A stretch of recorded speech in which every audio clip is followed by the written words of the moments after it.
who have been in this position before, and we are glad to welcome an NBA champion. Kyle Lowry is here after a huge win tonight. Kyle, congratulations. Thank you. Make yourself comfortable over there. I am. Take us to the beginning of that fourth quarter. The Nuggets had the lead, and your team, led by Duncan Robinson, hitting a bunch of shots in that spot. Take us to the beginning of that fourth quarter. The momentum really seemed to turn. Yeah, Duncan came out aggressive. One thing about Duncan, he's been, consistent in his playoff run. He's going to get shots up, and once he gets going and sees the ball go through the net, it's really good. Coming into this game, looking at what transpired in Game 1, what did you guys think definitively you needed to do to win Game 2? Play more physical. I think the Nuggets in Game 1 were so much more physical. They were really ready to play. I think we didn't come out with the physicality. Tonight, we came out with the physicality to start the game, the starters. Second unit, we didn't play too well, but they got us back into the game in the second quarter. But we found a way to win the game. I was going to ask you if you heard the phrase, play with more force a few times in those 2 days, Kyle. Yeah. Because, that is a consistent theme of the people talk about heat culture. Mm-hmm. That's a big part of it. Yeah. We didn't play as aggressive with force as we wanted to in Game 1. But also, we had great looks in Game 1. Max Strus came out tonight, hit 4 threes in the first quarter, so that kind of helped and, got us some energy. But like I said, it's about force. They got great players in Jamal and Jokic, and we just had to take out all the other guys a little bit. Kyle, congratulations. The key to playing a long time in this league is the ability to have your ego and your game reinvent itself. You and Kevin Love have done that with the Miami Heat. Y'all both brought a championship pedigree that's way bigger than anything on the stat sheet. Talk about what it was like for you to see him in the starting lineup, getting double-digit boards, and also you knocking down threes and playing well also. I think Kev is the ultimate pro.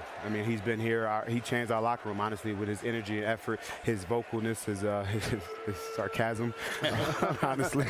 But, having me and him out there, we're just trying to keep everybody calm and steady. And for me, and both of us coming off the bench, we know our roles. We understand our roles. We understand who's our best players, who we got to keep going. And, we're just like the extensions of the coach. I'm sorry, but you said an interesting thing a moment ago about keeping the other guys in check. Yeah. And in this game, Nikola Jokic had 41 points, but he only had 4. He did. I ain't gonna lie, I didn't know that. He had right there. He had 41, but he only had 4 assists.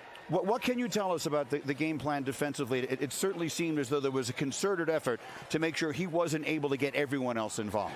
Force and physicality, right? Not letting them get easy baskets on the cuts. I think last Game 1, Aaron Gordon started out with 12 first quarter points in the paint, and we weren't as aggressive in not letting them cut. We let them cut everywhere. Tonight, we were a little bit body on and making sure they were going over top.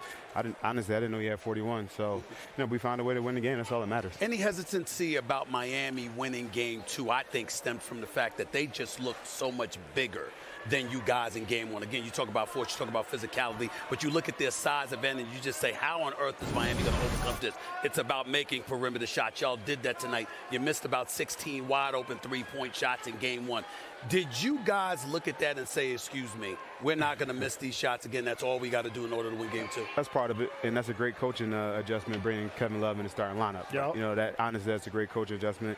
But our team is ready for anything. We can go small, we can go big, and we got everything. And like you said, we knew we got great open looks in in Game 1, and we just had to continue to stay with our game plan. You had so many people contribute. I think you guys had like 10 guys in the game in the first quarter.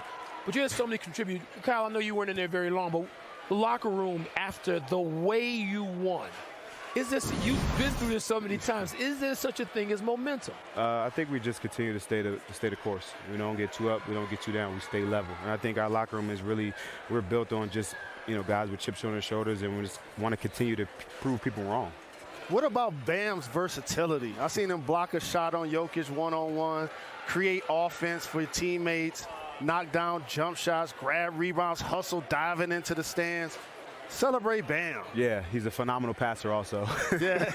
I think even that block he had on Jamal Murray at the end of the game, it's just his versatility. He can guard big, he can guard smalls. There's a reason we are where we are, and Bam's one of our leaders, and he's our defensive anchor. He anchors everything we do defensively. So, and what he's doing offensively is great also. So, Big numbers right there, baby. Kyle, thank you very much for Thank you, stopping guys. by. Appreciate it. Congratulations on a Thank you. terrific win. We will see you in Miami at the end of the week. Again, the Heat Got your Miami even suit up already. this series. Stephen A., the happiest one in the world. There's Nikola Jokic. Again, 41 points. There's one of his assists, but he had only the 4 in the game today, and it is Miami with a 3-point win. They even up these NBA Finals at a game apiece, and we'll be back in Denver in just a